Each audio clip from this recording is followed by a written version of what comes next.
O tema é a influência da União Soviética no Concílio Vaticano II. Certo? Então, o que eu vou fazer? A exemplo das últimas aulas que eu dei sobre o Papa e a Rússia, eu vou puxar a cronologia dos acontecimentos, certo? Então, é um histórico de como, principalmente, a União Soviética instrumentalizou a Igreja Ortodoxa Russa para colocá-la no movimento ecumênico e fazer com que ela entrasse no concílio, certo? Para justamente influenciar os acontecimentos do concílio e fazer uma guerra contra a igreja, uma guerra no sentido de silenciar as críticas ao comunismo, ao regime soviético, e abrir portas para a propaganda do regime e do movimento também. Então, eu vou fazer a cronologia histórica, vou pegar os pontos mais importantes. Claro que não vai ser tudo, porque tem muita coisa aqui, só tenho aqui 15 páginas de informações listadas, né? E esse material aqui ele é baseado em artigos acadêmicos, principalmente. Ou basicamente artigos acadêmicos. Tem só um livro, que é o chamado arquivo Mitrokin, que é um compilado de documentos da KGB.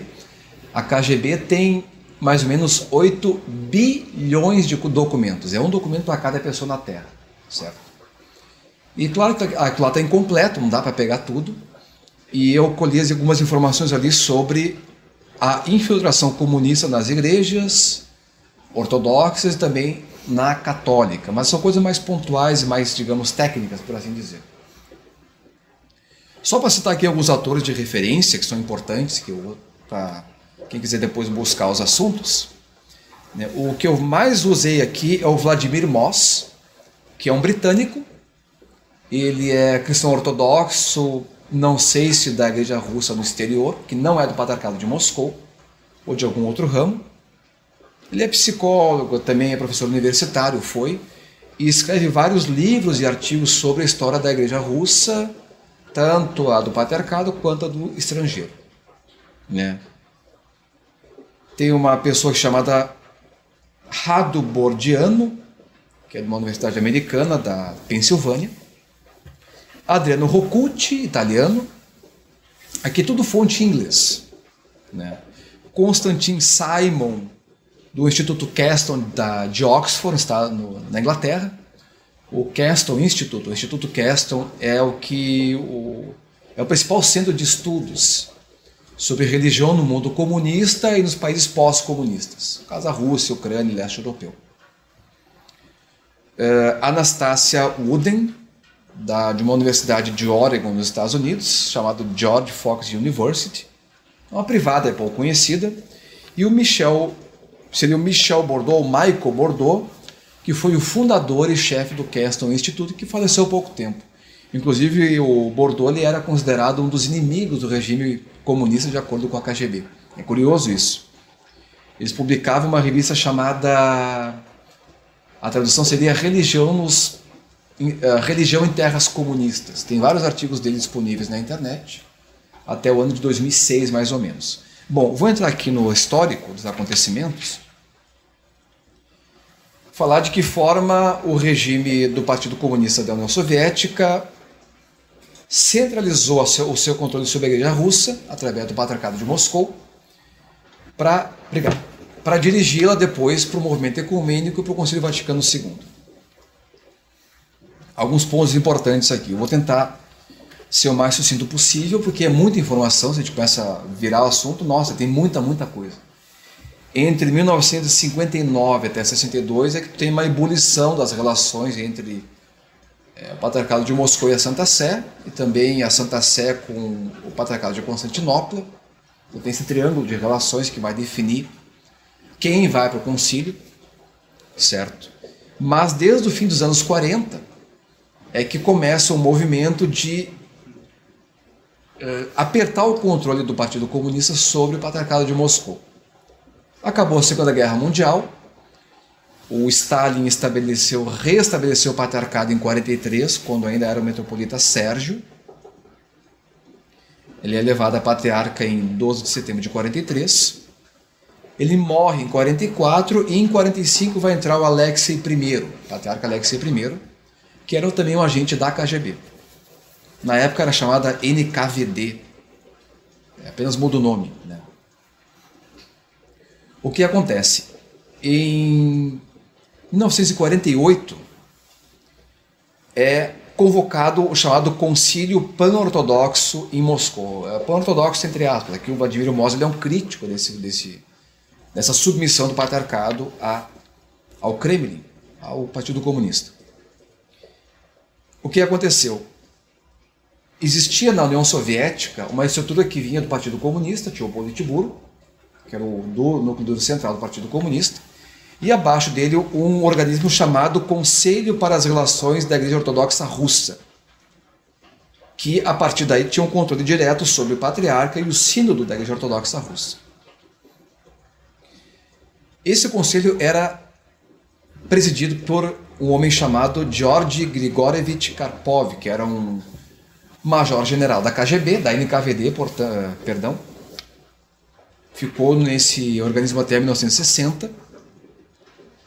E segundo Karpov, depois desse concílio pan-ortodoxo que foi organizado pela NKVD, o patriarcado de Moscou havia concordado também com outro patriarca que participou dessa conferência, o Cristóforo de Alexandria, e também com o representante de Constantinopla e de Jerusalém, de cortar laços com os russos no exterior, da Igreja Russa no exterior, e também, abre aspas, sobre uma necessidade de uma luta conjunta contra o Vaticano. Então, quer dizer, o Vaticano na época era abertamente, explicitamente anticomunista, antissoviético, posição que vai ficar, digamos, muito mais tênue nos bastidores, nas prévias do concílio, principalmente depois do concílio, né? Eles condenaram o movimento ecumênico e diz aqui o Vladimir Moz, né, que essas decisões do concílio já haviam sido tomadas pelo Comitê Central do Partido Comunista um ano e meio antes. Então, quer dizer, já foi tudo mais ou menos pronto para uma agenda para ser colocada apenas para uma chancela da cúpula da Igreja Russa na época. Indo nessa linha, eu vou pular um pouco no tempo, depois de 10 anos. O número 2 da Igreja Russa era o metropolita Nicolas, ou Nikolai, né, algumas traduções colocam o Nikolai em inglês, né? Nicolas de Kurtitsa, que seria o número 2 da Igreja Russa. Então, ele era o presidente do Departamento para Relações Exteriores da Igreja, Departamento para as Relações Exteriores Eclesiásticas da Igreja Ortodoxa Russa. Esse era o nome oficial. Foi fundado, parece que em 49, justamente para projetar uma política soviética fora da União Soviética, né? E esse metropolita, o Nicolas, pediu para o Conselho de Relações Religiosas, né, como responder, né, a uma sugestão do chefe do Conselho Mundial de Igrejas sobre desse chefe se encontrar com membros da Igreja Russa no sentido de buscarem um contato, uma integração desse Conselho Mundial de Igrejas com a Igreja Ortodoxa Russa. Porque o que acontece? Aquele Concílio Pan-Ortodoxo ele foi em julho de 48, certo? Em 23 de agosto de 48 também, se eu não estou enganado, acho que foi 48 ou 40, agora eu estou com um problema na data aqui. Foi fundado o Conselho Mundial de Igrejas. Qual é o objetivo do Conselho? É unificar num fórum todas as igrejas cristãs do mundo. Católicos, ortodoxos, todas as variantes protestantes e assim por diante.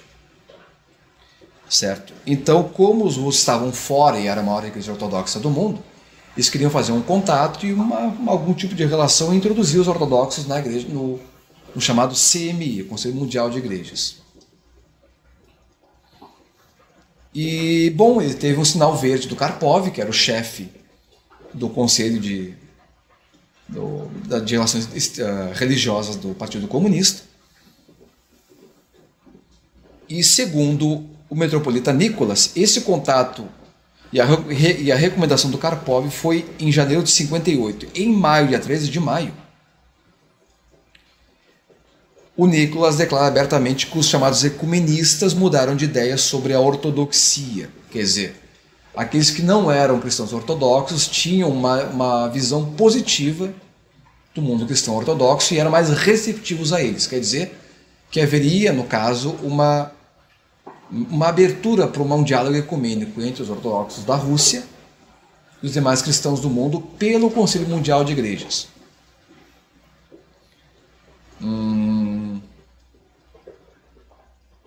Então, com isso, a Igreja Russa concordou de se encontrar com os líderes do Conselho Mundial de Igrejas em nome de um dever, entre aspas, pan-ortodoxo, segundo as palavras desse metropolita. Aí o que acontece? O Conselho Mundial de Igrejas ele tem órgãos, setores que discutem temas como sociedade, fé, ecumenismo, a questão teológica e assim por diante.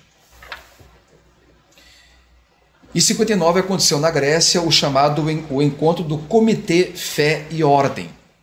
Então é um tema basicamente teológico e eclesial, certo? E o Patriarcado de Moscou enviou o metropolita Nicolas para participar desse comitê. Acontece que com o tempo, à medida que se desenvolvia a igreja do Conselho Mundial de Igrejas, esse comitê ele começou a ser tomado por uma agenda mais, digamos, social, mundana, por assim dizer. A chamada Comissão Vida e Trabalho, certo? E tanto a ideia de sociedade quanto de trabalho, né, eram temas ligados a interesses dos comunistas, de forma a fazer isso uma propaganda, um megafone daquilo que propunha a União Soviética, não só para o mundo, mas no sentido de levar a agenda comunista adiante. E é neste momento, quando os comunistas veem que o Conselho Mundial de Igrejas está abrindo para uma temática, digamos, mais progressista, entre aspas. Eu digo progressista, entre aspas, porque o termo progressismo seria uma aplicação do movimento comunista na esfera da cultura, certo? É ali que se decide, pelo Partido Comunista, uma virada ecumênica para a Igreja Ortodoxa Russa. Então o que acontece? Continuando na linha dos russos, porque agora aqui já tem alguns acontecimentos ligados à Igreja Católica, nesta época, mas que ainda não diz respeito especificamente a essa caminhada dos russos para o movimento ecumênico, dirigidos pelo Partido Comunista. Em março de 59, o Nicolas e o Karpov, quer dizer, então a Igreja Ortodoxa Russa e o Partido Comunista, né? Karpov também era agente da KGB. Então, o Karpov ele era um general, né, da NKVD, perdão. Ele discutindo a possibilidade da Igreja Russa enviar observadores para o Concílio Vaticano II. Aí aparece a Igreja Católica. O que aconteceu? Isso aqui foi em março de 59. Um pouco antes, dia 25 de janeiro do mesmo ano, o João XXIII, que era o Papa na época, anunciou que aconteceria no seu pontificado o Concílio Vaticano II. Né? Essa declaração foi, como eu falei, 25 de janeiro de 59, na chamada Basílica de São Paulo, fora dos muros. Quer dizer, é uma basílica que está sob jurisdição do Vaticano, mas que está fora do território do Vaticano, em Roma. Isso aconteceu na chamada Semana de Oração para a Unidade dos Cristãos. E um documentário que eu vi ontem, até na pressa, assim, eu vi um pedaço dele, o João XXIII tomou essa decisão na primeira metade de janeiro. Então, sabendo dessa notícia, né, em março, então 2 meses depois, o Nicolas e o Karpov discutiram a possibilidade de enviarem observadores ortodoxos para o concílio. Mas era uma situação que ainda estava em discussão. A Igreja Russa não era favorável inicialmente a isto, não queria participar de movimentos ecumênicos, diria assim, se comprometer a coisas da Igreja Católica,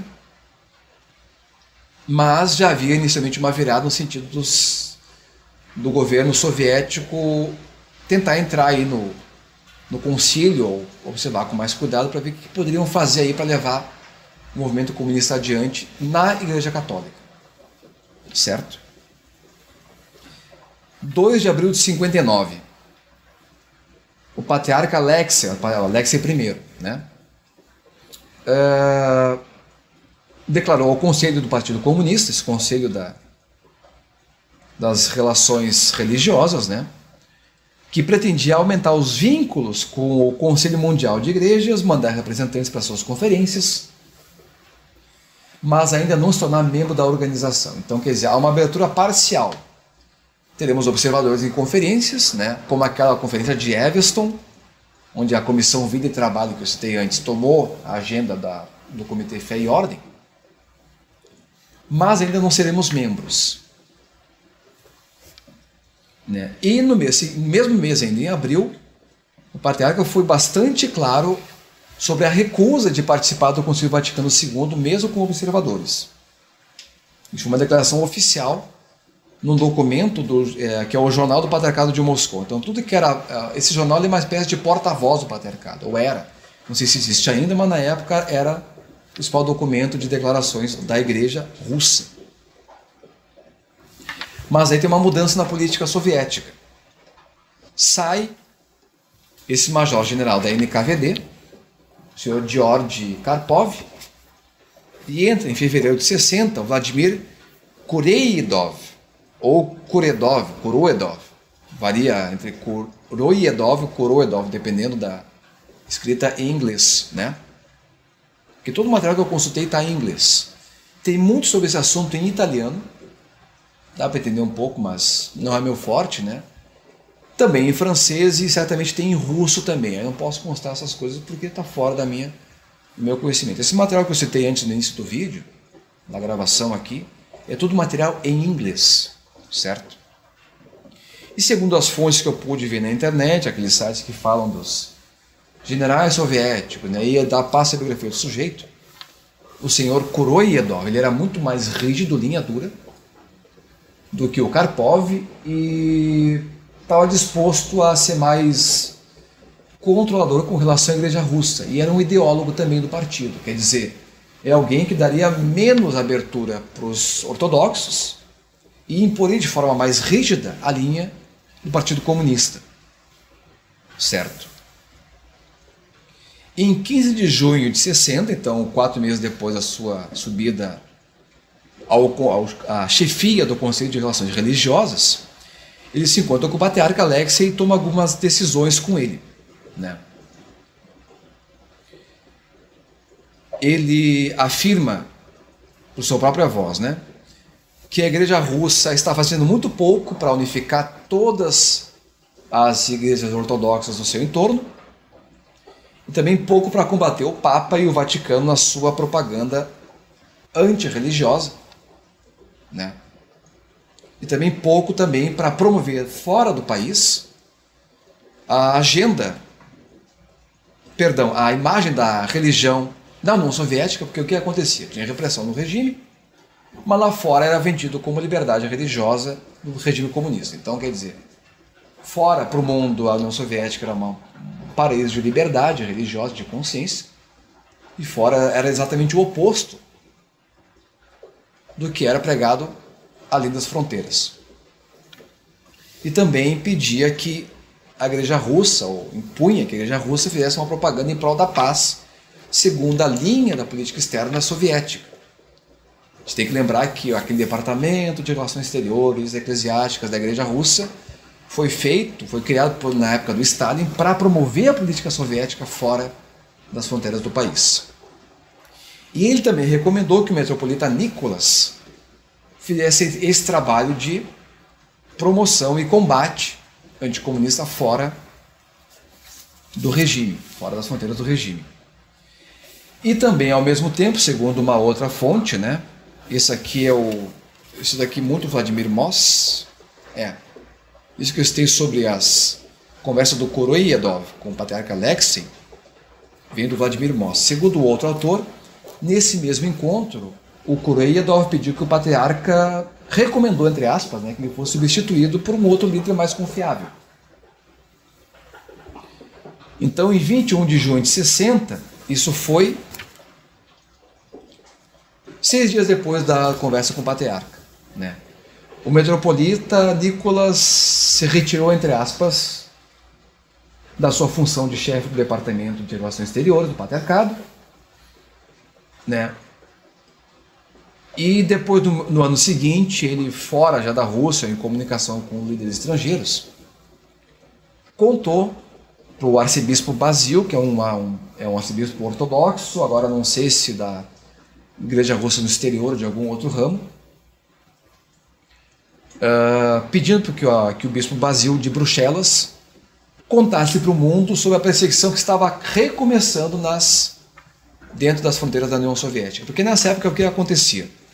O Stalin morreu em 53, dia 5 de março, entrou o Khrushchev, depois de uma luta ferrenha pelo poder, alguns foram assassinados, alguns da cúpula do partido foram assassinados, inclusive o chefe da NKVD na época, me fugiu agora o nome dele, que era inclusive um estuprador notório. Eu não esqueci o nome do sujeito. Se alguém souber aí, que era o chefe da NKVD na década de 50. Né? Bom, enfim, na época já era KGB, eu tinha mudado o nome do organismo, e o Khrushchev estava começando uma política, organizando uma política de repressão religiosa no país. O colega estava lembrando que o João Nicolau, Lavrenti Beria, era o nome do chefe da NKVD na época. Mas aqui em 60 já não sei quem era o líder na época, já era KGB, e o Khrushchev, continuando agora, teve corte do vídeo ali, o Khrushchev ele começou uma política de perseguição, organizou, que viria assim a fortalecer a propaganda ateísta, antirreligiosa na União Soviética, e cristalizar e fortalecer a estrutura do Estado sobre as igrejas. Então, por exemplo, esse organismo aqui, chamado Conselho, que começa como Conselho para as Relações da Igreja Ortodoxa Russa, vira depois apenas Conselho para as Relações Religiosas, e esse organismo novo ele tinha subdivisões. Um para a Igreja Russa, um para a Igreja Católica, um para grupos protestantes, e se eu não estou enganado, tinha também para budistas e muçulmanos e demais grupos. Então, tu cria toda uma cadeia de controles burocráticos e administrativos diretos sobre os grupos religiosos. Aí o que faziam? Colocavam membros, como fizeram, por exemplo, na Igreja Ortodoxa Russa, membros no sínodo dos bispos, para monitorar e tomar decisões finais sobre questões religiosas, que na verdade eram questões políticas, com um véu religioso, certo? Para chegar aos objetivos do regime. Aí o que eu estava falando aqui? O Nicolas, ele faz esse apelo para o arcebispo Basil de Bruxelas, para contar ao mundo sobre a nova perseguição que estava começando no regime soviético. E em agosto ele faz o mesmo pedido para os líderes ocidentais do mundo inteiro. Vai por carta, possivelmente. Geralmente ele vai por carta essas denúncias, né? Na época. Nesse momento aparece um homem muito jovem, de 31 anos, novo bispo de Podolsk, que é o metropolita Nikodin. Vai virar metropolita logo já em seguida. Ele era o bispo mais novo de todo mundo cristão, com 31 anos de idade. Virou sacerdote aos 20 anos de idade. Rapidíssimo. Segundo o arquivo Mitrokin, ele foi o bispo mais jovem do mundo cristão inteiro. Então supõe toda a Igreja Católica, os demais ortodoxos. Se algum protestante, os anglicanos têm bispo também. Esse é o mais jovem de todos. Né? E o Nicolas foi mandado para a diocese de Moscou, né? E o Kureidov pediu para o Alexis tirar ele de Moscou e mandar para outro lugar. E o Alexis queria mandar ele para Leningrado, da onde estava vindo o Nikodin, certo? O Nicolas negou a oferta e foi aposentado de vez pelo sino do Patriarcado de Moscou dia 19 de setembro de 60. Quer dizer, saiu das funções e morreu misteriosamente dia 13 de dezembro. Quer dizer, ele se tornou um problema para o regime comunista porque ele começou a falar fora da fronteira, se comunicar com estrangeiros sem autorização, possivelmente, falando o contrário do que a política do regime queria colocar para o mundo exterior. E o Nikodin tem uma seção meteórica, que seja, segundo o Mitrokin, que é um dos autores, chamado Arquivo Mitrokin, não seria possível sem uma anuência ou uma ajuda da KGB na época. E esse homem vai ser fundamental para a entrada dos ortodoxos no Concílio Vaticano II e para os acordos né, que a Santa Sé vai ter que fazer, vai se sentir forçada a fazer, para se silenciar perante o regime soviético e comunista do mundo inteiro, para que o concílio seja mais alargado. Porque, afinal de contas, o Concílio Vaticano II não era um concílio teológico, e sim pastoral. E sendo pastoral, ele teria que abrir o máximo possível as portas, no sentido de, pelo menos, permitir observadores ter uns contatos mais profundos com ortodoxos, protestantes, anglicanos e assim por diante. Bom, em 15 de setembro de 60, tem um novo encontro entre o Kuroyedov com o patriarca Alexei, onde o patriarca aceitou a recomendação do conselho que o Kuroyedov chefiava de botar a Igreja Russa dentro do Conselho Mundial de Igrejas, né? E esse seria o principal objetivo no momento para que a Igreja Ortodoxa Russa, da atuação da Igreja Russa no exterior. Então, primeiro o CMI, depois viria uma ação com relação ao Concílio Vaticano II.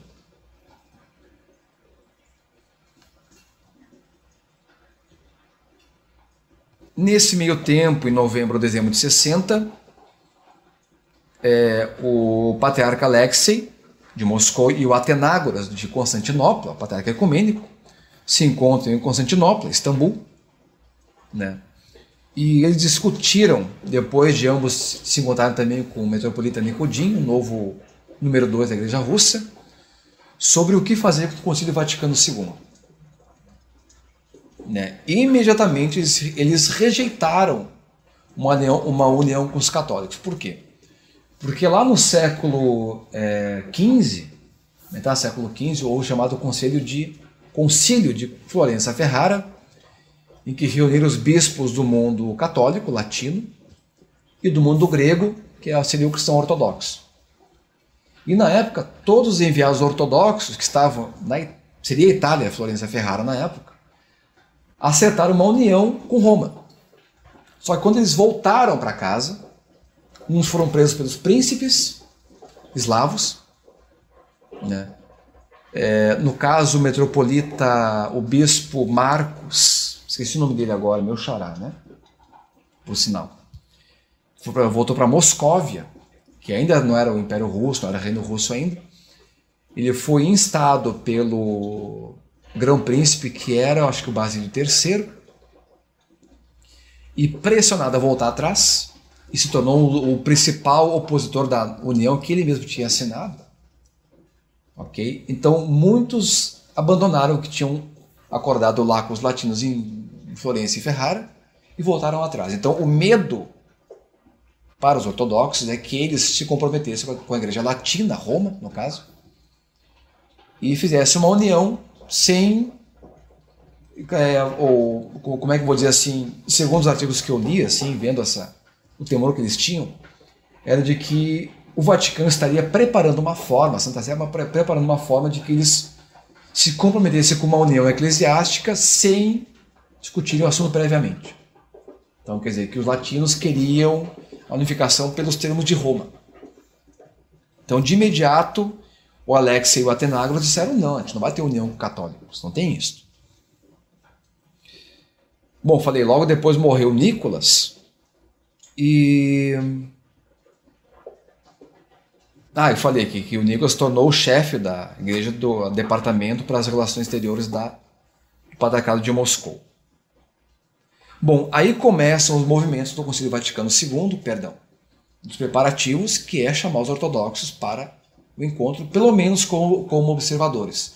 Não se tinha na época, com clareza, por parte da Santa Sé, o que eles iriam fazer com os ortodoxos. Se eles iriam só participar, só observar, se eles iriam participar das reuniões paralelas do concílio, onde se decidiram as questões de pastoral e sobre também o diálogo ecumênico, que depois viria a virar os documentos do Vaticano II.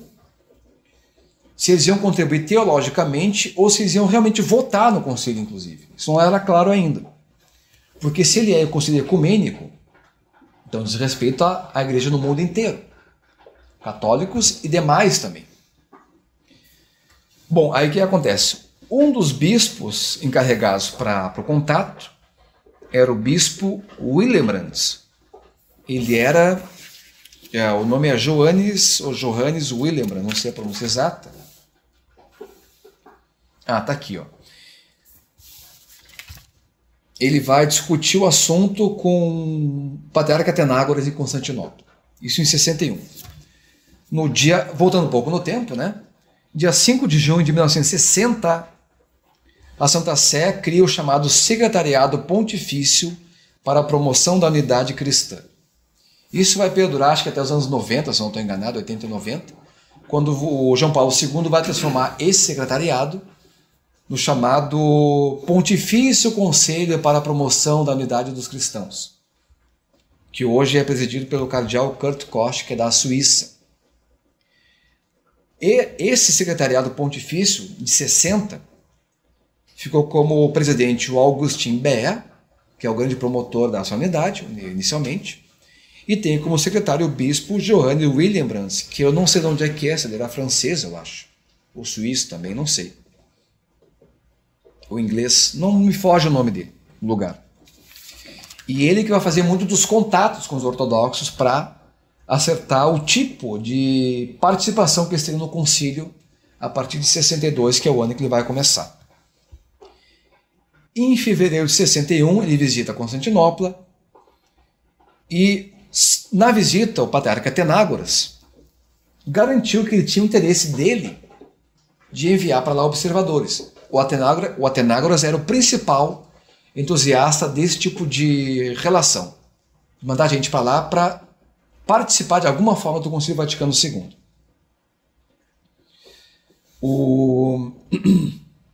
No mês seguinte, o cardeal Bea, aí o presidente da Secretaria Pontifícia, as entrevistas sempre dão problema, né? É um espetáculo.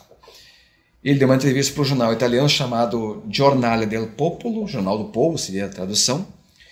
E na entrevista, segundo a Anastasia Uden, que é uma das acadêmicas que eu consultei, ela disse que o cardeal sugeriu que a Igreja Russa deveria tomar a iniciativa ela mesma de adquirir um convite para ir para o concílio. Só que o patriarcado tomou isso como um insulto. Imagina só, nós poder pedir um espaço para os católicos. Nunca. Então, quer dizer, feriu vou dizer assim, feriu o orgulho, feriu, digamos, a tradição, por assim dizer, porque, como cristãos ortodoxos, assim como os católicos também, cada um no seu espaço, digamos, né, se considera como depositário da verdadeira tradição, da verdadeira revelação cristã. Então, por que esses cismáticos vão nos convidar? Quer dizer, por que nós temos que ir atrás deles, pedir o convite para bater na porta para poder entrar? Não, a gente tem que entrar como direito, na verdade. E é isso que eles vão pleitear depois para participar do concílio, induzidos pelo Partido Comunista da União Soviética. Né?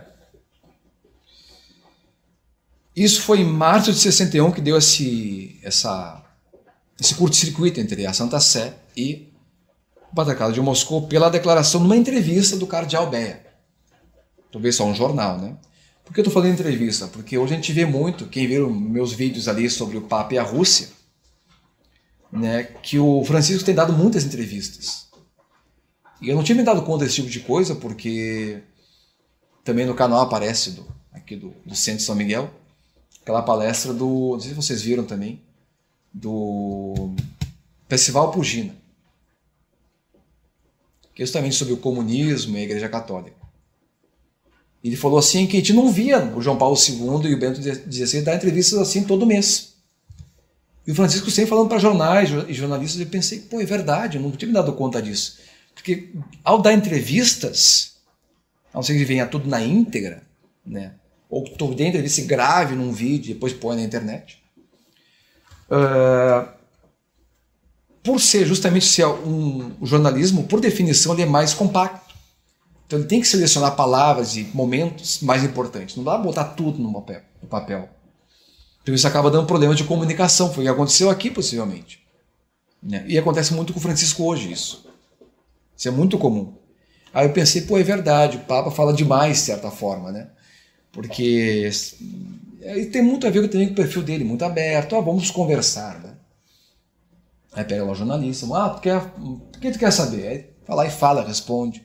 Aí o cara grava, reduz a gravação, que meia hora, tem que ser tudo em 10 minutos, 5 minutos.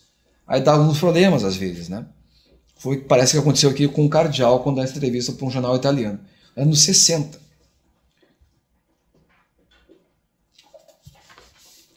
Nessa época, a União Soviética fortalece o controle sobre as igrejas dentro do regime soviético, todas elas. Só que aqui não especifica qual tipo de controle é feito, né? E aqui, em março de 61, o Sínodo do Patriarcado de Moscou vai confirmar a declaração que o patriarca Alexei deu para o Karpov sobre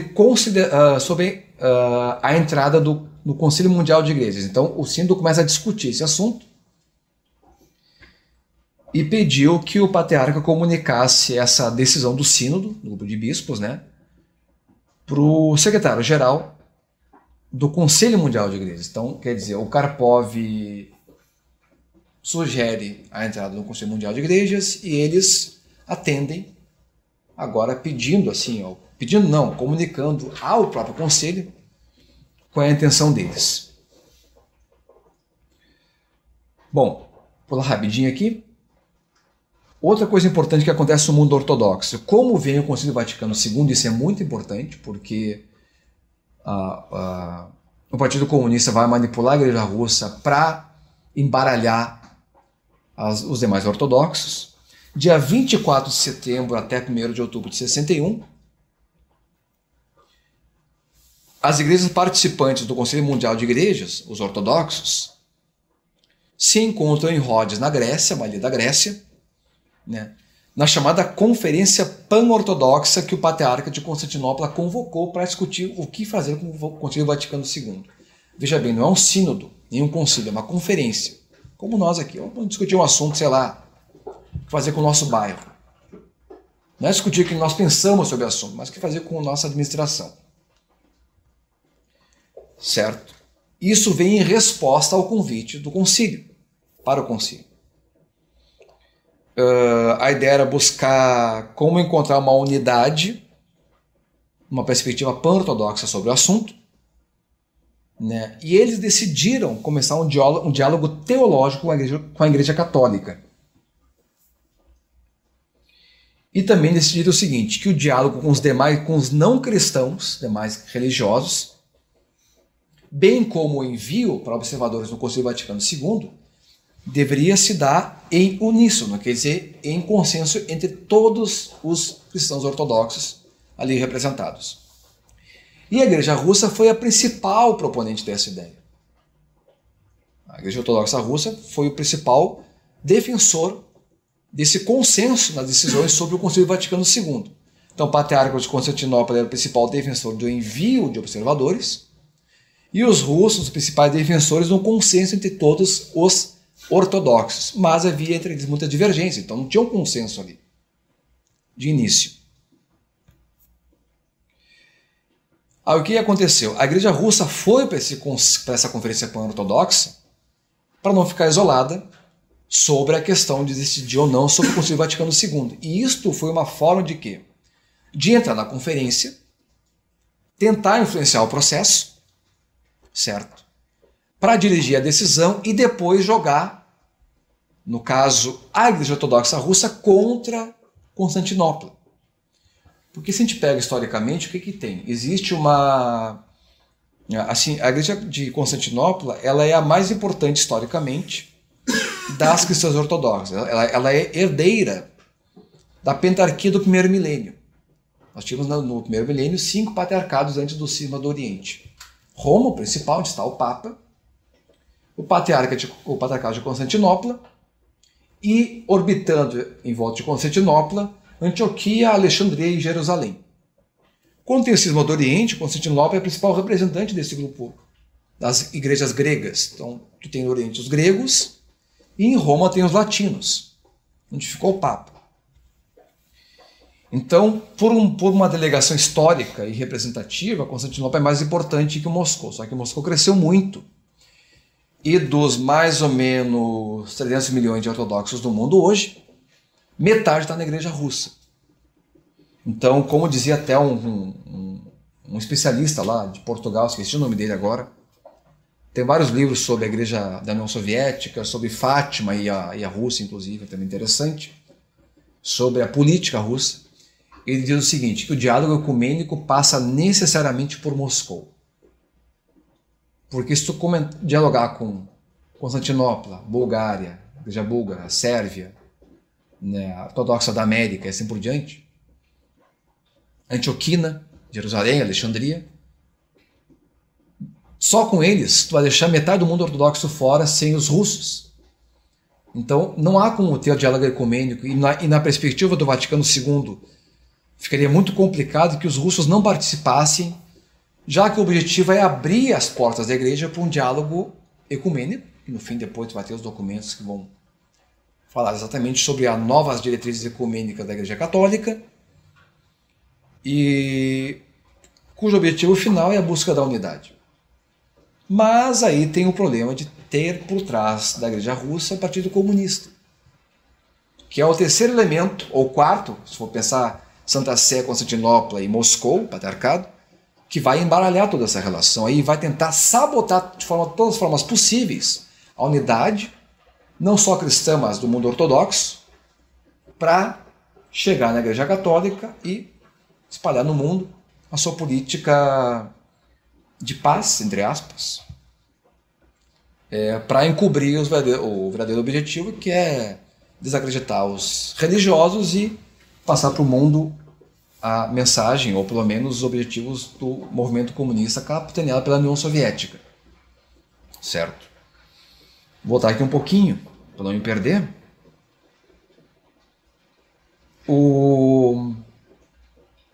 Segundo a Igreja Russa, o Vaticano, nessa conferência, ele falou, o Vaticano tem a Igreja Russa adota uma posição anti-vaticana e anti-ecumênica nessa conferência. Né? E por que isso? Para fortalecer a unidade dos ortodoxos sob a liderança, digamos, moral dos russos, certo? Porque historicamente, como havia o cisma, é muito longo já e está muito cristalizada essa diferença entre a herança grega e a herança latina, né? Não vai ser com o diálogo ecumênico que essa história mal resolvida vai acabar. Então, eles também jogavam com esse sentimento de unidade, né, em oposição aos latinos em Roma. Tá claro até agora? Não sei. Tá. Quando o Nicodim volta para a Rússia, em outubro, que a conferência ortodoxa acaba de 1º de outubro. Nicodim volta para a União Soviética. E o que ele faz? Recomenda que o patriarca envie observadores para o Vaticano II. Ah, mas não tinha nada decidido. Pois é. Mas nós russos vamos mandar. Quer dizer, ele foi na conferência de Rhodes, falou uma coisa, na União Soviética falou outra, o oposto de que estavam. Quer dizer, na verdade eles não tinham ainda decidido nada, mas botaram assim os seus bois na frente dos bois dos outros. E vai ficar claro por que isso daí. Mais tarde um pouco. Então essa foi a recomendação do Nicodim. E aí no mesmo mês, vendo o que estava acontecendo entre os ortodoxos, né, o patriarca querendo enviar observadores, os russos dizendo que só para o consenso, uma parte não queria. Então, para rachar internamente a unidade ortodoxa e jogar na frente as decisões dos russos, o Conselho de Relações Religiosas, com a chefia do Karpov,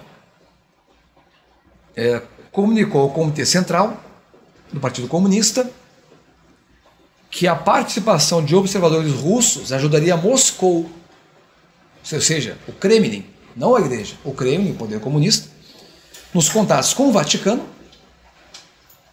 né, e comprometeria o Vaticano na sua posição antissoviética e anticomunista também. Por quê? Porque contatos pressupõem diálogo. Diálogo pressupõe trocas de informações. e, portanto, no mínimo, uma aceitação de abertura. Quer dizer, a Igreja Católica teria que dar um jeito de baixar um pouco a guarda, madeirar nas críticas, para poder ter um contato com os ortodoxos russos, enviados pela Igreja segundo as diretrizes do Partido Comunista. Então, ou seja, isso é uma forma de que, pela diplomacia religiosa, ou diplomacia do partido camuflada por uma diplomacia religiosa, o Vaticano, de imediato, baixasse um pouco a guarda e as críticas em relação ao mundo comunista e à União Soviética em particular. Bom, o que acontece? Aqui um momento chave, há um momento chave do movimento ecumênico e uma preparação para o concílio. Entre os dias 6 e 7 de dezembro de 1961, acontece em Nova Delhi, na capital da Índia, a terceira Assembleia Geral do Conselho Mundial de Igrejas, onde a Igreja Ortodoxa Russa entra oficialmente nesse conselho. Então vai lá o bispo Nikodin, que é o metropolita de Leningrado, número 2 da Igreja Russa, e também o bispo Antony de Souroz, seria a pronúncia, Souroz, que é o futuro patriarca Alexei II, que vai ser o patriarca da Igreja Ortodoxa Russa em 1990 só. Então, daqui 30 anos. O Nikodin, ele usava o codinome na KGB de Adaman, segundo o arquivo Mitrokin, né? E o Antony, o futuro patriarca Alexei, era o agente Drozdov desde 1958. O Alexei, ele veio da Estônia, ele foi bispo de Tallinn, na Estônia, e na época foi cooptado pela KGB, certo? Segundo o Vladimir Moss, aí não tenho certeza, mas acho que o Mitrokin está certo, porque são documentos. Vladimir Moss disse que o codinome do Nikodin na KGB era Sviatoslav. E o Mitrokin disse que era Adaman. Então vou ficar com Adaman, que acho que era o mais correto. Certo? Então eles foram para Nova Delhi, a mando da KGB, certo? E também com agentes participando junto com eles como assessores. E o que aconteceu? O Vaticano também enviou lá observadores para o Conselho Mundial de Igrejas. O Vaticano não fazia parte do Conselho, até hoje não faz. O Vaticano ele tem observadores no CMI até hoje apenas. Ok. Só se o Francisco deu um passo ousado aí, eu não estou sabendo. Eu também não procurei verificar agora, mas até acho que uns 3 ou 4 anos atrás não fazia parte ainda. Né? E o Vaticano, na época, alertou que o Patriarcado de Moscou estava no CMI para cumprir objetivos do Kremlin, do Partido Comunista. Né? E durante esse encontro da Terceira Assembleia, o Nikodin falou o seguinte: o Vaticano nos convidou para o Concílio Vaticano II. Porém, isso aqui a fonte vem do Vladimir Moss, porém, não havia nada oficial declarado. Então, possivelmente, o que aconteceu aí foi uma tentativa de colocar a Igreja Russa, além de uma das grandes integrantes do CMI, como também assim dar um prestígio moral perante o mundo e os demais cristãos do mundo, de que eles estavam na frente nessa participação, que eles tinham a primazia para os olhos do Vaticano como os principais ortodoxos durante o Concílio Vaticano II. Mas o que aconteceu? Aí aqui é uma outra fonte já, que é um outro acadêmico muito citado,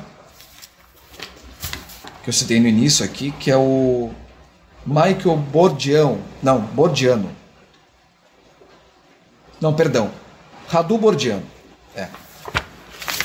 Michael Bordeaux é do Castle Institute, Radu Bordiano da Pensilvânia. Okay?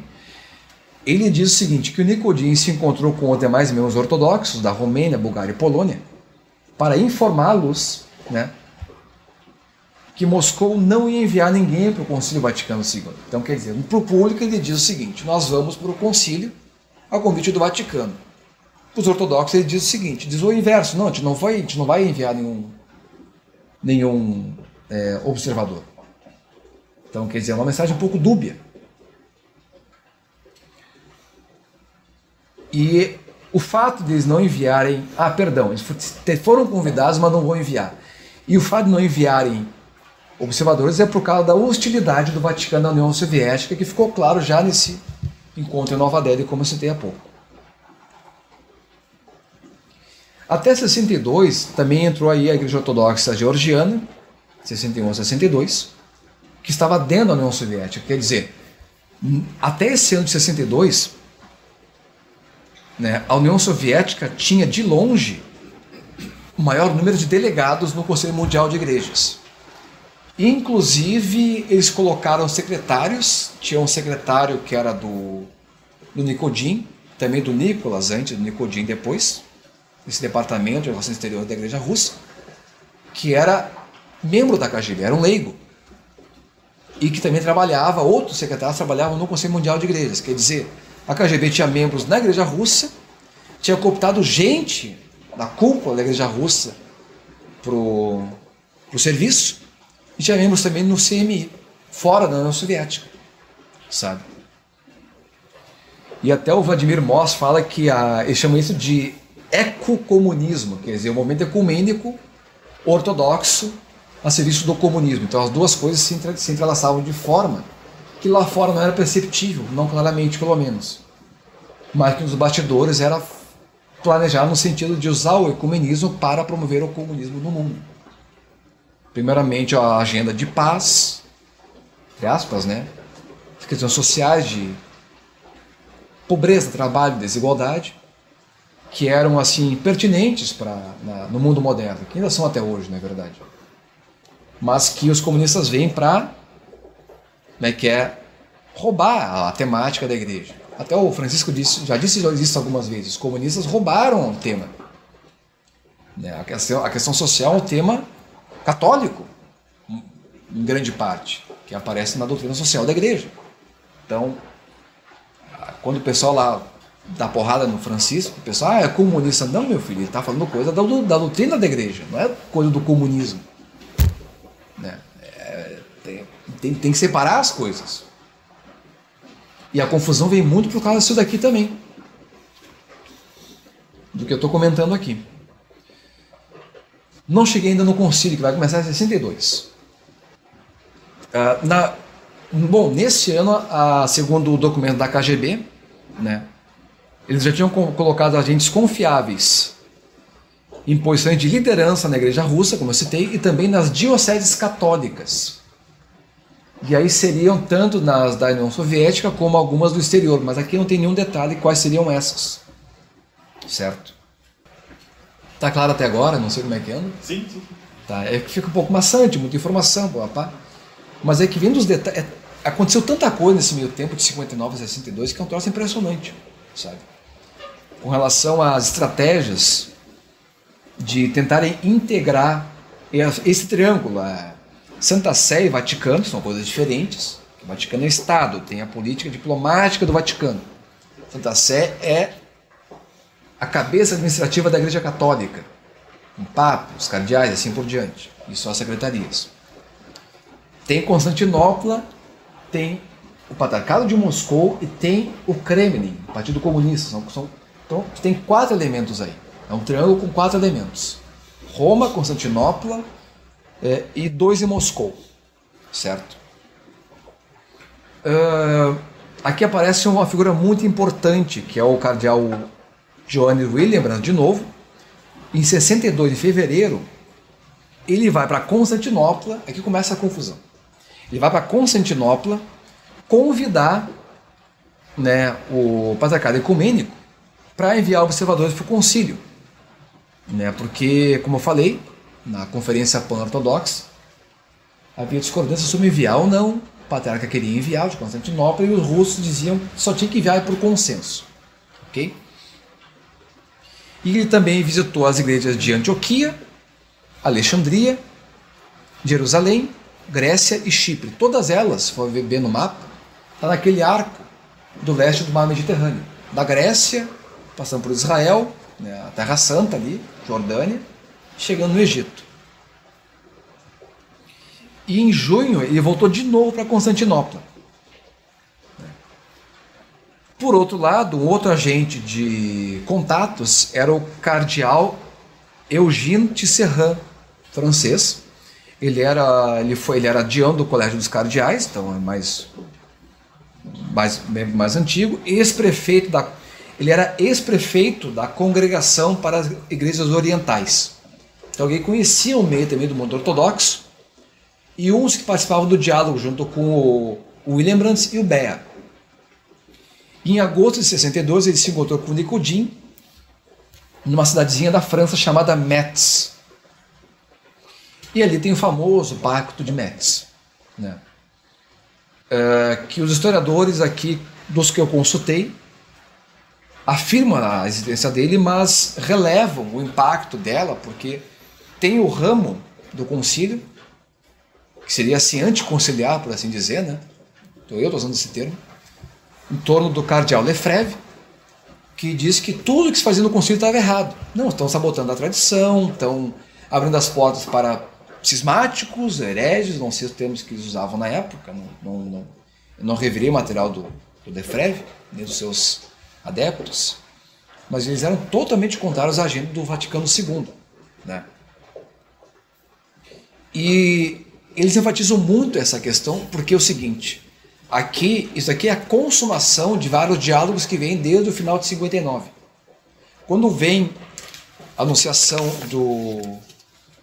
de que o João 23 vai fazer o concílio, ele anuncia em 25 de janeiro, início de 59, os contatos começam, eu falei aqui no vídeo, deixa eu retomar aqui, porque é muita informação, né?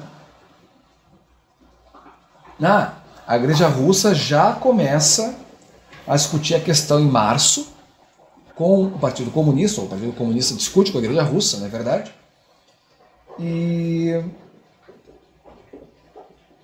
em abril o patriarca Alexei já dá uma postura e fala de uma forma enfática, firme, de que não haveria nenhuma participação no concílio. Isso num jornal da própria igreja, Jornal do Patriarcado de Moscou, que eu citei também. Tá, eu acho que eu pulei essa informação aqui. Dia 25 de junho de 60, então 6 meses depois, exatamente 6 meses depois, 5 meses depois do anúncio do João 23, a Santa Sé declara oficialmente que tem a intenção de convidar os ortodoxos russos. Ali começa o contato, certo? Então, o que acontece aí? Desde então, da metade de 59 até 62, passam 2 anos e 2 meses, até o Pacto de Metz.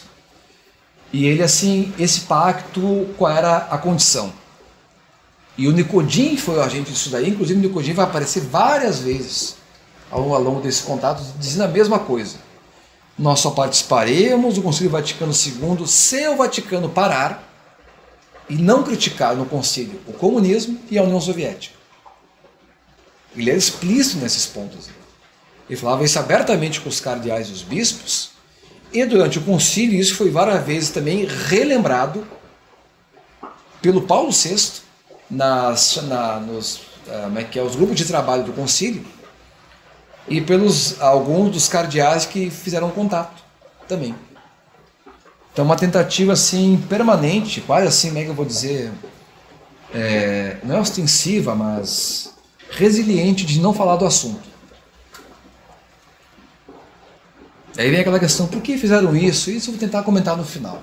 Eu não tenho conclusão, tem uma posição que talvez possa ajudar na reflexão, mas não é uma conclusão definitiva, longe disso.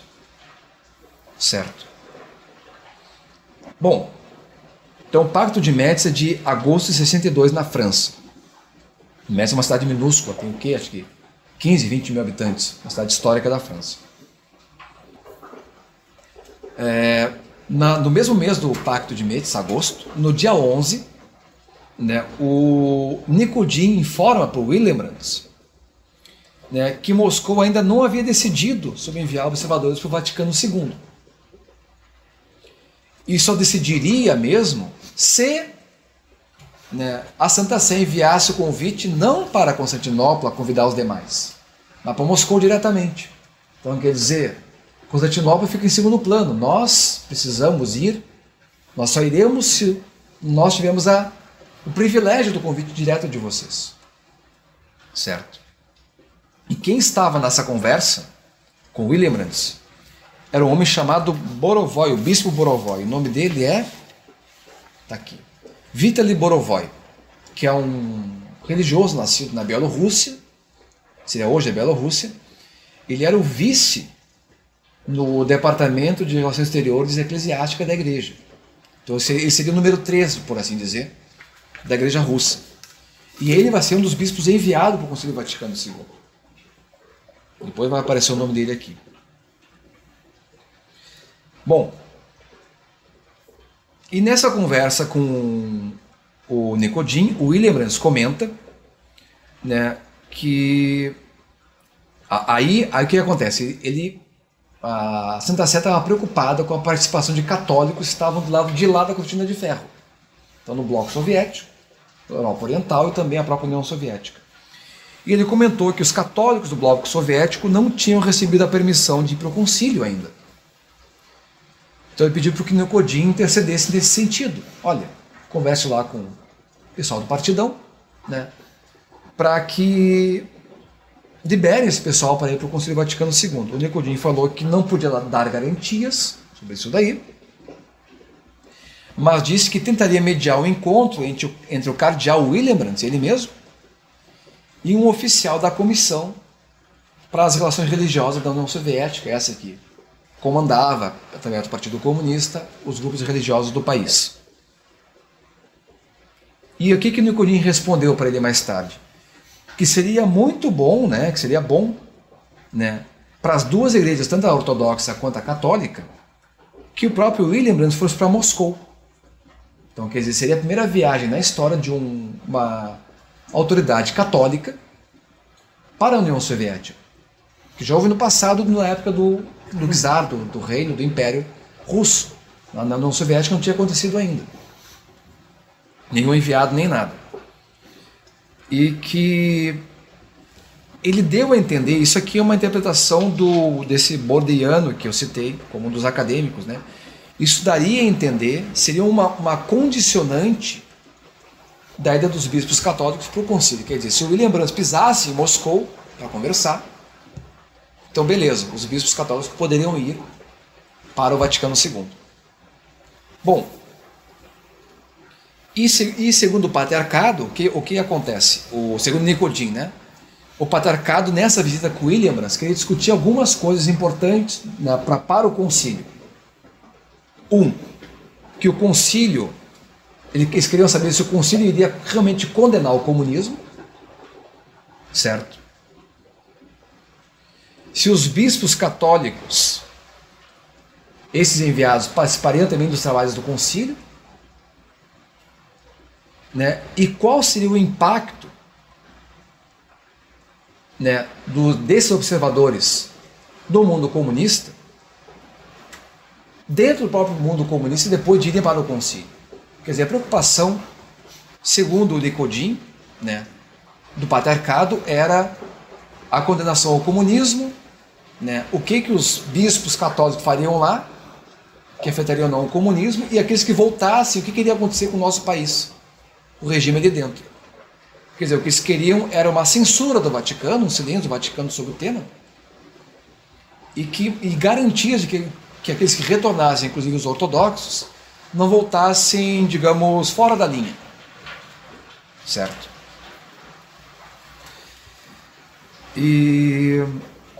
Bom, e a Igreja Russa poderia intervir para enviar observadores católicos se o concílio não fizesse nenhuma declaração antissoviética também.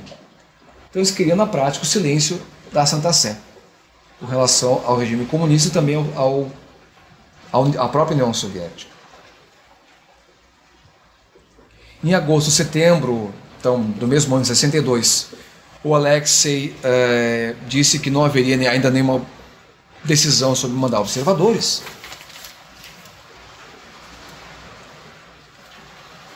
E aí o que acontece? O Willebrand... A chuva está apertando, hein?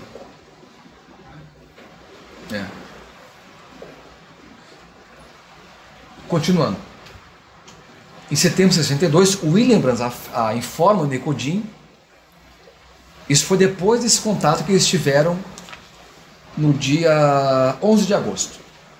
Essa conversa toda que eu falei foi 11 de agosto de 62. No mês seguinte, o Willibrand comenta com o Nikodym que Constantinopla não enviaria observadores para o Vaticano II. Certo? E segundo o próprio Nikodym, isso é interessante, olha o que eles fizeram.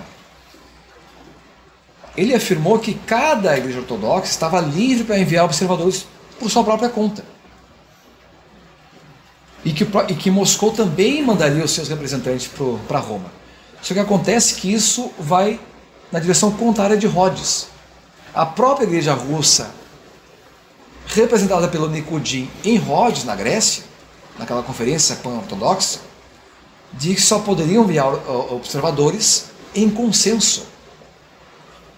E agora dizem não, nós vamos enviar por conta própria, porque essa também é a decisão dos demais grupos ortodoxos. Só que isso não foi acertado por ninguém. Estava, na verdade, estava em aberta a questão. Então, quer dizer, a igreja russa, isso certamente é uma orientação do Partido Comunista, estava decidida a enviar observadores para Roma. Para o quê? Para quebrar a unidade ortodoxa e capitanear o movimento de ida para Roma pelo exemplo dos russos ortodoxos. Então, quer dizer, isso era uma forma de botar na frente, não a igreja russa, mas a União Soviética, na liderança do movimento em direção ao ecumenismo com a igreja católica. Estão entendendo? Uma forma de criar prestígio para os russos. Os russos estão aqui chegando, são os primeiros ortodoxos a pisarem em Roma. Eles que vieram para cá por decisão própria, por convite do Vaticano. É isso que estavam fazendo. Certo. E no mês seguinte, mesmo com esse imbróglio todo que a igreja russa estava criando, o patriarca Atenágoras convocou o sínodo, aí o sínodo dos bispos do patriarcado ecumênico de Constantinopla, e disse que eles não podiam enviar ninguém para o Vaticano II porque os demais ortodoxos não estavam em consenso. Então, o resultado, Moscou queria enviar observadores por conta própria e o patriarca Atenágoras ficou de mãos atadas, porque senão ele teria que desrespeitar a própria falta de consenso dos demais cristãos ortodoxos. E aí, também em 62, entre os dias 27 de setembro e 2 de outubro, o cardeal Willibrand vai para Moscou. A pré-condição dada pelo Nikodym para que os demais católicos, também observadores ortodoxos, fossem para Roma, porque estão na cortina de ferro. Como eu falei, foi a primeira visita de um funcionário do Vaticano à União Soviética, de um representante da igreja também.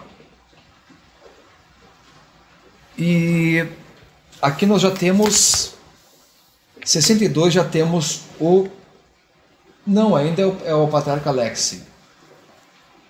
Eu botei que patriarca Pimen, estou enganado. O patriarca Pimen vai ser entronizado em 13 de junho de 71. Então, o Alexei, durante todo o Concílio Vaticano II, foi o patriarca, né, de Moscou. E na viagem, o Willibrand se encontrou com o Alexei e ele garantiu que o concílio não tomaria nenhuma atitude condenatória ao comunismo. Quer dizer, não havia nada de teológico ou político no Concílio Vaticano II, e sim que era um concílio pastoral, como eu falei no início. Né? E que a discussão sobre a relação igreja e Estado se daria de forma muito genérica. Eles não iam falar da União Soviética, ou da repressão dos demais, Romênia, Bulgária, Polônia, contra os católicos. Não. A relação igreja e Estado era uma discussão teórica, genérica. Ou situação do mundo, ou teoria. Nada contra o comunismo, nem contra a União Soviética. A garantia do Willibrand em Moscou. Então isso obviamente foi uma orientação do Vaticano no sentido de garantir, por via diplomática, a participação de bispos católicos, principalmente os católicos, né, no Vaticano II. Então estavam, como tudo na política, né, cedendo coisas para que o concílio fosse realmente ecumênico, ou até realmente, né, os ortodoxos pudessem também participar. Aí sim, o William Bransley fica em Moscou até 2 de outubro. Dia 4 de outubro, 2 dias depois, o Augustin Beer, que é o presidente da Secretaria Pontifícia para a Unidade Cristã, convida oficialmente o Patriarcado de Moscou para o Vaticano II. Aí vem o convite. Isso há uma semana antes da abertura, dia 11 de outubro. Certo? O Atenágoras de Constantinopla contata o Augustin Beer e o Patriarcado de Moscou para saber se eles enviariam observadores. O Atenágoras? Isso mesmo. O Atenágoras queria saber, através do Augustin Beer e do Patriarcado de Moscou, se os russos, né, porque o Beer conversou com os russos, se os russos iriam enviar observadores para o Vaticano II, e não houve nenhuma resposta oficial dos dois lados. Então, os russos iam enviar observadores e Constantinopla não sabia o que ia acontecer.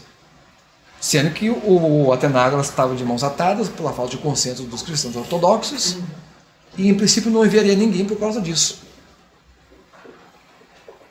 Aí, dia 10 de outubro, no dia antes da abertura, na véspera, o Politburo do partido pode falar. Desculpa interromper, mas havia entre os ortodoxos quem se opusesse abertamente à participação no concílio? Não sei se abertamente, mas entre eles sim.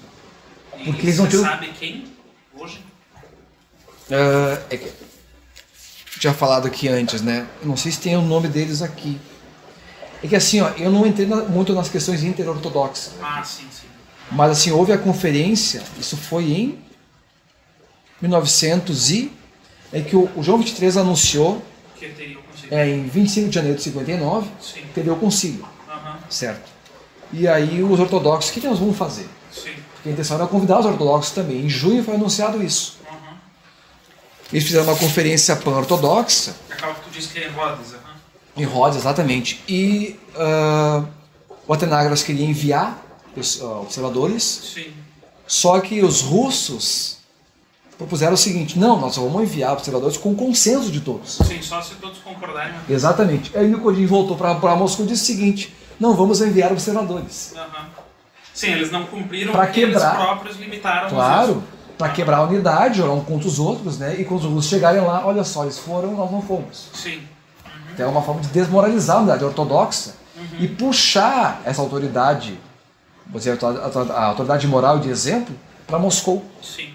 Mas em Rhodes não foram os russos quem se opuseram, então, à participação no concílio? Não. Eles só propuseram essa solução de consenso que eles mesmos não seguiram.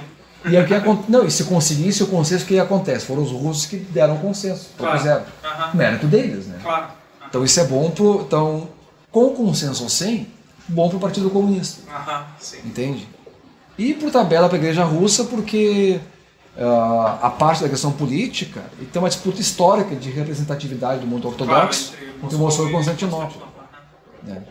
E a questão, já que tu está fazendo a pergunta aqui nesse momento, como é que entra nessa dinâmica a Igreja Ortodoxa Russa fora da Rússia, né? Aquela que não participa, não tem contato e considera tudo isso heresia. O Patriarcado de Moscou é heresia, era em heresia porque está sob um regime ilegítimo, submetido. A Igreja Católica também. A Igreja Católica separada, mas assim, ó, a Igreja Russa ela caiu na heresia do sergianismo, deve saber o que é. Não. Resumão, quando morreu o Patriarca Tikhon, depois foi canonizado inclusive, que o Tikhon ele foi preso pelos bolcheviques em 1900 logo depois da Revolução, 18, mais de uma vez. E ele foi libertado sob a condição que teria aceitado a autoridade do Partido Comunista. Depois morreu como patriarca. Só que o seguinte, o documento de libertação, que seria assinado por ele, reconhecendo o regime, foi falso. A Tcheca falsificou o documento. Tcheca, a futura KGB. Né? E aí o sucessor dele eram três nomes possíveis. Um era Peter, né? Que foi exilado por 12 anos e morreu fora, na Sibéria. O outro que era o número 1, não lembro, e o terceiro do Sérgio. O Sérgio aceitou ser metropolita sob condições da liderança do Partido Comunista. Sim. Então ele seria um traidor na ótica dos exilados. Sim, claro. Porque eles tiveram... Sim, que é a razão pela qual se formou essa igreja ortodoxa russa fora da Rússia, né? Isso, eles estavam no sul da Rússia, separado de Moscou, não tinham contato na década de 20. Sim. E o patriarca Tikhon deu na época para eles autoridade de decisão, de administração interna, se não tivesse contato com Moscou. Sim. Aí, como houve a guerra civil, eles tiveram que fugir para não serem massacrados. Eles foram para a Crimeia, foram para Istambul, estabeleceram em Istambul uma sede. Sim. Depois foram para Belgrado. E foi em Belgrado que... Eu acho que foi Belgrado, foi Istambul, não lembro. Que eles separaram definitivamente da igreja russa. Esse pessoal aqui não é legítimo, é heresia, o Sérgio é um traidor. E depois foram para Munique, e na década de 50 estabeleceram em Nova York, São Francisco, que hoje é a sede de São Francisco, né? A sede do metropolia e tudo mais. Mas então, assim, toda essa questão de participação no Concílio Vaticano II, eles estavam completamente alheios a isso. Alheios, estavam fora.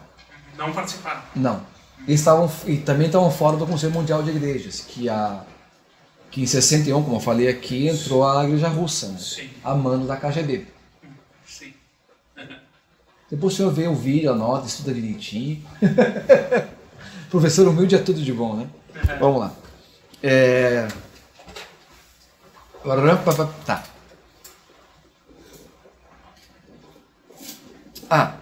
O Politburo, que é o núcleo ali do Partido Comunista, ele decidiu...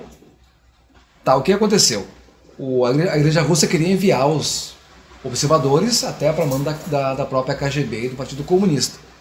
Em 10 de outubro, o partido, o Politburo ali, ele decidiu permitir o envio. Pronto, aí dada a anuência do partido. Podem enviar, tem que ser feito. Segundo as regras do jogo, da União Soviética, né? E no mesmo dia, que é o 10 de outubro, o sínodo do Partido Comunista comunica à Santa Sé que iriam enviar observadores para o Vaticano II já no dia seguinte, ou 2 dias depois. Né? Aí o que aconteceu? Nesse mesmo dia, no mesmo dia 10 de outubro, chegou uma carta do Patriarcado de Constantinopla, em Moscou, dizendo que eles não enviariam nenhum observador para Roma. Nem do Patriarcado de Constantinopla, nem de uma igreja ortodoxa. Ninguém iria para lá. Só que os russos, internamente, a mando do serviço secreto do partido, decidiram enviar os observadores sem saber da decisão definitiva de Constantinopla. E o que o Partido Comunista fez? Reteve a carta. Depois que eles decidiram pelo envio, pelo sínodo da Igreja Russa, não o partido, o sínodo, mandar observadores, o partido liberou para os ortodoxos, aqui, carta do Patriarca de Constantinopla, dizendo o quê? Que não ia enviar nenhum observador. Por quê? Porque se eles tivessem liberado a carta antes do sínodo decidir isso ia criar um desajuste e talvez até mesmo poderia atrapalhar ou impedir o envio de observadores para Roma e estragar os planos do Partido Comunista. Assim seria uma pressão de fora. Resultado, com essa manobra de última hora, no dia 10 de outubro de 62, o Partido Comunista quebrou a unidade ortodoxa ali. Aí o que vai acontecer? Aqui eu botei umas interpretações sobre o que aconteceu nesse dia. Então o que acontece? Como a declaração do Patriarca Atenágora foi retida, antes da decisão do sínodo de enviar, para depois do sínodo decidir de enviar observadores, isso acabou quebrando a unidade ortodoxa e desmoralizou o Patriarca Atenágoras. Porque como o Patriarcado Ecumênico está fora da jurisdição da União Soviética, então eles não tinham controle sobre decisões lá de dentro. Diferente da Igreja Russa, né? Ou seja, os russos decidiram pelo envio de observadores, o Patriarcado Ecumênico foi pego de surpresa pela decisão, até mesmo porque, como eles comunicaram os russos em Moscou, a comunicação vinha com a intenção de que eles não enviassem ninguém, segundo a decisão da própria conferência pan-ortodoxa, que os russos propuseram, queriam que tudo fosse feito em consenso. Então, aí vocês veem que foi uma jogada para quebrar a unidade ortodoxa, desmoralizar o patriarca de Constantinopla e tomar a iniciativa da liderança da ortodoxia pelo Partido Comunista. Entende? Então, no dia da abertura do Concílio Vaticano II, em 11 de outubro de 62, certo? A Secretaria de Promoção da Unidade Cristã, do cardeal Augustin Berg, recebe o telegrama de Moscou dizendo que estariam lá sim os observadores russos. Eles chegam em Roma no dia seguinte, dia 12 de outubro. E quem é que vai lá? Vão o arcipreste Vitaly Borovoy, esse que é o número 2 do Departamento de Relações Exteriores e Eclesiásticas, o Patriarcado de Moscou, e também o arquimandrita Kotlyarov, Vladimir Kotlyarov, religioso russo. Eu não sei agora como é que é a hierarquia arquimandrita, não me foge aí, eu não conheço mesmo a hierarquia em detalhes e as funções, mas são pessoas representantes de alto escalão da igreja russa, certo? E eles estavam acompanhados... Superior de um mosteiro. Oi? Consta que é o superior de um mosteiro. Seria o equivalente a um abade, então. Um abade. Então alguém graduado, né? Uhum. Sim, alguém tenha conhecimento teológico, conhece a história, tudo. Sim. Então não iam botar um padre apenas de pouca bagagem, né? Eu quero estudar. Né? Exatamente. Então o número 2 do departamento e, segundo aqui, um abade. Seria um abade, um líder de uma ordem religiosa. E junto com eles está membros da KGB que eles chamam de anjos da guarda. Os homens que estavam sempre caminhando com eles e que participavam de todas as reuniões para saber exatamente o que eles estavam dizendo ou deixando de dizer. Quer dizer, eles foram para fora da União Soviética, mas a censura foi junto. Então é aquela coisa, ficaram politicamente correto. Certo? Bom, aqui tem nomes dos membros da KGB, segundo Anastasia Wooden, Nikolai Afinogenov, que foram ele foi na primeira, segunda e quarta sessão, e Boris Neliubin na terceira e quarta sessão, porque o concílio teve 4 sessões ao longo de cada ano. Então, de 62 a 65, foi a primeira sessão, 62, segunda, 63, quarta, 64 e a última em 65. Sempre no segundo semestre do ano. Acompanhado antes e durante o concílio por vários grupos de trabalho, sessões, encontros e conferências para decidir sobre o que seria colocado nos documentos para o futuro da Igreja Católica no mundo, principalmente sobre a questão pastoral e o diálogo ecumênico com o restante do mundo. E também o diálogo interreligioso, mas principalmente ecumênico.